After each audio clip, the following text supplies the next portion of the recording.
education here. I asked one of my good friends and mentor, Dr. John Buckner, who's retired and now living in here in near Kansas City, to be with us, and he had another engagement today and was not able to be here.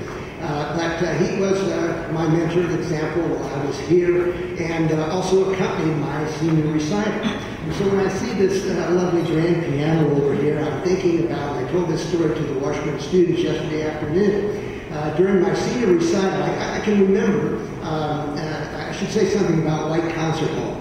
I came in 1968, and the tornado, of course, had blown through a few years before, and we started out in taking music classes in the Kwanzaa class. It's a little story I told in the program shows.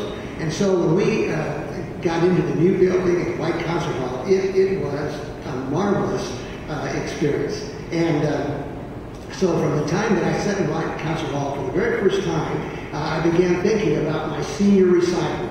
And so I had a very difficult concerto that many trumpeters play. And I got to the second movement, which is a very slow movement, very taxing, and I got about a third of the way through it. And Dr. Buckner was my accompanist, and he was playing away. He didn't have a page turner. He was doing it himself. And all of a sudden, in the middle of it, Dr. Buckner turned the page, and I saw his music go flying across the stage in front of me. And so my heart stopped a little bit, and I thought, well, God, what are we going to do now? But he calmly got up from the stool, went over, picked up the music, set it back on the piano, and we began the second movement once again. And, so